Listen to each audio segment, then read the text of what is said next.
Alright, so today I'm going to be talking about why I switched to part-time studying for my master's degree. Now, currently I'm in MCIT Online, which is an online master's degree for people without a previous background in computer science. And recently I've made the switch to studying part-time or studying only one course per semester. Now here, I'm just going to define full-time as anything that was literally taking all of my time for studying.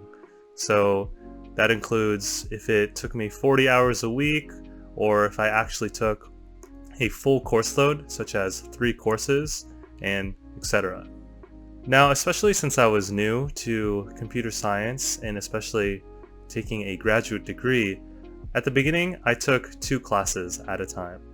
Now, because I was very new to computer science and a master's degree, the first semester I enrolled in the program, I took only 2 courses. Now, these courses were Intro to Software Development and Intro to Computer Systems. And the average time that it took me to do well or keep up with the class took me around 30 to 40 hours per week. Now, also, as I was doing the courses, I wasn't employed, and that was my only focus, which was studying for these classes. My original thinking was I wanted to graduate within 2 years. So since there's 10 courses, I could take 2 courses per semester, including summer, from fall of 2020 all the way to spring of 2022. However, even just looking at 2 courses, especially being new to the computer science curriculum, was a very demanding task. Now, towards the end of the semester, I was actually starting to fail my computer systems course, so within the last month, I had to withdraw from the course. And what that meant is that in the next semester in spring, I had to retake it, or at least retake it sometime in the future. So my thinking was, in the spring, I'll take 2 courses again, this time a discrete math course, and then retaking that computer systems course. But I also heard that one of the additional core courses that were required, which was data structures and software design, was actually more lighter on the load and easy to pair with any other course. Now, since I wasn't very good at scheduling and kind of keeping all my load together, I took that as an opportunity for, okay, let's take 3 courses at a time in spring. Now, in addition to that, I even signed up as a TA for the software development course that I was talking about earlier.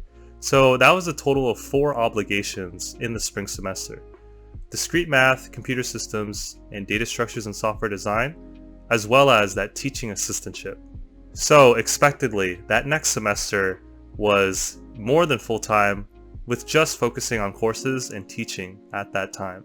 Now, I was successfully able to pass those courses and do well in some, as well as do really well in my teaching assistantship.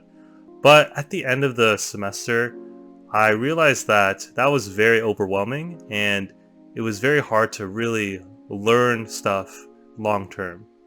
But I was still in the old kind of thinking where I thought to myself, well, I'm still currently on track for 2 courses per semester till graduation.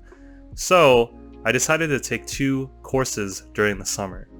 And now the 2 courses during the summer was a blockchain course as well as a statistics course, and these were electives. And this is part of the reason why I wanted to complete at least 4 courses, because it's required that you complete 4 core courses before you can take any electives. So again, you can see how I have this kind of rush attitude because I need to complete things on time, or I have a certain goal I want to reach. And unfortunately, again, as I went through summer and finally completed those courses, I did okay and did well in those courses, but looking back, I really wish I put more effort and more time and really only focused on one course at a time. So that brings me to my current point, where currently this fall semester, I'm only taking 1 class, an elective in artificial intelligence, and seeing how demanding that class is has really shown me how much time and input I want to give to only one subject at a time. Now, this is actually my favorite course so far in the program, and what that has really given me is a perspective of why do I need to really rush things, especially if I want to enjoy it and really soak in the topic? So looking back, I would really encourage anyone who's considering maybe joining a master's program or even one like I'm in to really take your time with studying if it's possible. I'm more inspired by my peers who have taken the time, and it doesn't even have to be one course, but just really taking the time of really focusing on what subjects they have at hand to really solidify their skills and knowledge. I've kind of had the realization where if I graduate within 2 years and I'm rushing everything, I feel like I wouldn't have really developed any new knowledge, but I'm just trying to pass exams, do assignments, cram everything together, and it just goes in one ear and out the other. So in my previous video, I talked about possibly extending my graduation date, but definitely now I'm more assured that I definitely plan to graduate within another year, so possibly spring of 2023. Now during this time, I'm most likely going to be taking one course at a time, since I only have about 3 courses left during the fall and spring semesters, but I'll have summers off. And in addition to that, I also want to explore possible internship opportunities so I could really practice the skills that I've been learning in class. But anyways, those are just some recent thoughts I've been having. Have you been considering pursuing a master's degree, full-time or part-time? Have you ever taken a leave of absence, or are you considering delaying your studies at all? I'd love to hear what you think. I'd love to hear what your discussion is, and please let me know more.